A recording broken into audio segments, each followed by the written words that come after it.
Site that we trade off of Game TZ. I got Battlefield. I got what else did I get? Viva Pinata Party Animals, which isn't it's like Mario Party, except there's extremely easy achievement points. And I got what was the last game I got? I don't even remember. Prototype? Yeah, no, it wasn't Prototype. I bought that. Uh, Whatever the last game was, I can't remember. I haven't played it yet. But so yeah, I got this for Left 4 Dead. It's all three games for Left 4 Dead, so it was pretty cool. But yeah, I'm having a lot of fun with it. The audio is actually awesome, like the gun sounds and stuff. It makes you really feel like you're in. I mean, I've never been in a war, stuff like that. But it makes you feel like the landscape and atmosphere feels like it. Unlike in Call of Duty, where it's just like it just doesn't feel it. It doesn't have the same feel as Call of Duty. But yeah, Call of Duty feels more like a video game, and then like Battlefield 4 feels more like a personal thing. Like yeah, exactly. Surrounding. Like you actually I've are. heard that. Yeah, like your mission's part of like a bigger war. Like. I don't really know how to explain it. I guess if you played It's it... weird. Yeah. It feels, I don't know, it puts you more into the game than Call of Duty does. Yeah, exactly. The last game I got was Crackdown. That was the last game. Yeah, that's right. Which I haven't played yet. But, yeah, I mean, I have such a backlog of games. It's insane. Yeah, me too. But, alright, you got anything else? Probably, even though I haven't put too much into it, but Little King's Story for the Wii just came out a couple days ago. Wait, tell us about that, because I really don't know that much about it. I know you said it's kind of like Animal Crossing meets Pikmin, but... Yeah, it's to the point where you have to do like those chores and what's it called, Animal Crossing, where you have to reach a certain amount of money and then you upgrade or whatever.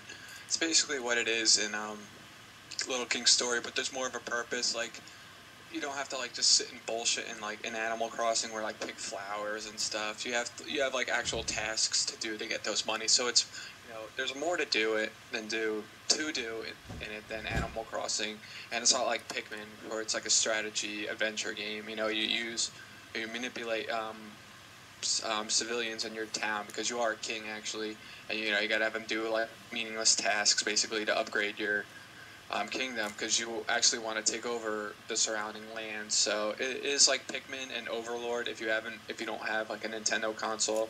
It's like that, but it's a lot of fun, and I thought it was actually an RPG before I bought it, or actually before I read reviews, but I got more interested when I realized it was more like Pikmin because I like Pikmin a lot. But How far are you into the game? like I said, only about an hour, so it's like really basic right now. But I'm actually looking forward for it to getting harder because it's kind of simple right now. Yeah, I know you said that like a lot of your guys were dying. What happened that your guys were dying? Like we would like go into and trying to expand the land or whatever, and I don't even know what they were. They were just some type of enemies, and they were like just killing some of my people. But it was just me being lazy because I just got home from work and it was like midnight. So I was like, all right, I don't care, just go in there. So I wasn't really thinking about it too hard. Yeah, I got you. Would you recommend it? Because I know on Twitter, Steph's Too Deaf was actually asking if anybody had it, and I told her that you had it. But is it? Would you say it's worth it, or thus far at least? Probably not for $50 because it's tough to recommend a game for $50 or $60 or whatever the case may be. But it's fun at least. If you can get a rent at Blockbuster or something, I think you can beat it in a week if you play it for a decent amount of time. But actually, I really couldn't give you like a truthful answer about that right now. But it's fun to say the least. Do you think it's that game that a hardcore gamer who owns a Wii will like it has been looking for? I should say, maybe even. Yeah, definitely. I know pretty much every Nintendo fan likes Pikmin, and it's just basically Pikmin and Animal Crossing, basically two of Nintendo's biggest franchises, without the actual names of Pikmin and Animal Crossing. So, anyone could basically like a game if they enjoy those two. I got you.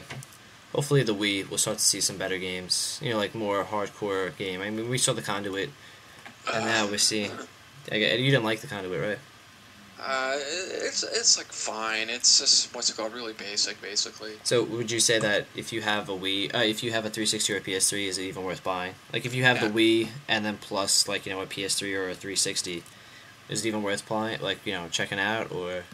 Nah, it's like the Conduit is like the Wii's Black Site Area 51 or like Turok or like something like that, or like Time Shift. It's like the 7 out of 10, but since it's on the Wii, people are going to say, yeah, it's a lot better than it actually is. But it's really bare bones. It's so basic. Don't try it. It's just the nostalgia of people saying like a first-person shooter on the Wii would be great, but really it's the most basic shooter you could probably ever play. Not really. A lot of people are saying it's a lot like GoldenEye on the N64, Yeah, like in the simplistic sense.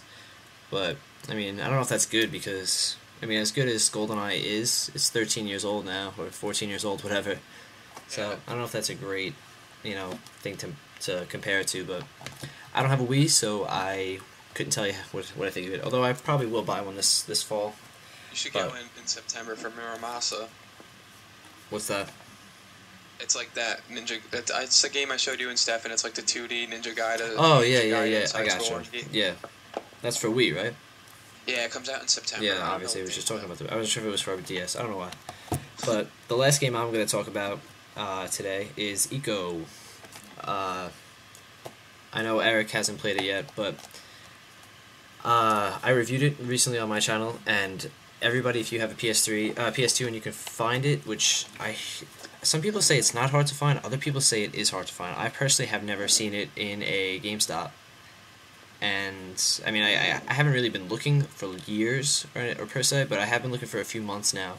Even though I have it, I still jump into my GameStops when I pass them just to see if they have a copy. Because if I find one, I will pick one up probably, and maybe sell it, maybe keep it. I don't know, or let you and Stefan check it out. Well, when you have a PS2. And basically, it's such a weird game. First off, it looks terrible on a HD TV, so if you're just popping it in for the first time, and you're playing on an HD TV, you're not going to be impressed. And I think it may turn some people off, but just try and play it on a regular TV or just get used to it.